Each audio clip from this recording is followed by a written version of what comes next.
उत्तराखंड में इन दिनों भ्रामक खबरों को लेकर राजनीतिक विवाद तेज हो गया है।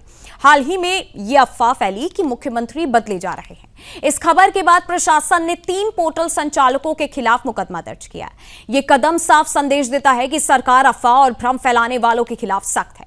कांग्रेस ने इस मामले पर बीजेपी पर कटाक्ष भी किया है। प्रदेश प्रवक्ता गरिमा दसौनी ने कहा कि बीजेपी के प्रदेश अध्यक्ष महेंद्र भट्ट के खिलाफ भी मुकदमा होना चाहिए। उनका कहना था कि पिछले 4 साल में मंत्रिमंडल विस्तार को लेकर भ्रामक जानकारी दी गई और जनता को भ्रमित किया गया। लेकिन बीजेपी के प्रदेश अध्यक्ष महेंद्र भट्ट ने इसका जवाब देते हुए कहा कि मंत्रिमंडल विस्तार मुख्यमंत्री पुष्कर सिंह धामी का अधिकार है। उन्होंने साफ कहा कि कांग्रेस अपनी पार्टी और संगठन की ओर ध्यान दे और जब समय आएगा तब सबके सामने पूरी जानकारी रखी जाएगी। धामी सरकार लगातार जनहित और विकास के कामों पर ध्यान दे रही है। अफवाह फैलाने वालों पर प्रशासनिक कार्रवाई जारी है। सरकार का कहना है कि अफवाहों से जनता भ्रमित ना हो, इसके लिए सभी कदम उठाए जा रहे हैं। राजनीतिक नजरिए से देखा जाए तो यह मामला कांग्रेस और बीजेपी के बीच जनता को भ्रमित करने और जवाब देने की लड़ाई अब बन गया है। लेकिन धामी सरकार ने साफ कर दिया है कि उनका मुख्य ध्यान जनता की भलाई, सुरक्षा और पारदर्शिता पर है।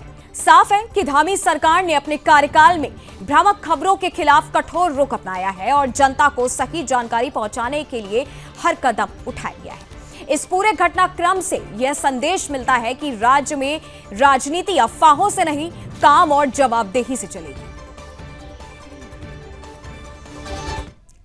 देखिए, सबसे बड़ा जो मुकदमा होना चाहिए वो तो महेंद्र भट्ट के ऊपर होना चाहिए, इसलिए क्योंकि हाल ही में 3 पत्रकारों के ऊपर मुकदमा हुआ।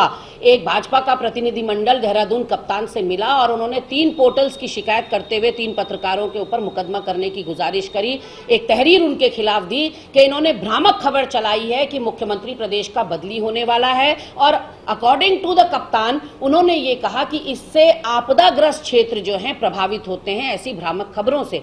तो मुझे ये लगता है कि महेंद्र भट्ट जो हर सीजन में कहते हैं होली के बाद होगा, दिवाली के बाद होगा, राज्य स्थापना दिवस पर होगा, अब श्राद्ध लग गए, अब नवरात्र में होगा, अब नए साल में होगा, तो ये बोलते बोलते 4 साल निकाल दिए महेंद्र भट्ट ने और ज्यादा आपदाग्रस्त क्षेत्र प्रभावित इनके इस बयान से हो रहे हैं। क्योंकि जैसे ही ये शगुफा छोड़ते हैं कि मंत्रिमंडल विस्तार होने वाला है, सारे विधायक आपदाग्रस्त क्षेत्रों को छोड़कर या अपने जनता की परेशानियां और दुश्वारियां छोड़कर दिल्ली दरबार या फिर यहां मुख्यमंत्री दरबार की परिक्रमा करने लगता है। हमने देखा उमेश शर्मा काऊ को, हमने देखा अरविंद पांडे को। ऐसा है कि कांग्रेस खुद बौखलाई हुई है। बौखलाहट को से ये नहीं पता कि बीजेपी के मंत्रिमंडल विस्तार से कांग्रेस को क्या लाभ हानि होने वाली है।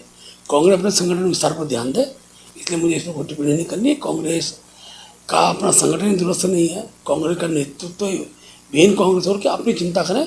भारतीय जनता पार्टी की सरकार का विस्तार ये मुख्यमंत्री के विवादीन है, जिस दिन भी होगा।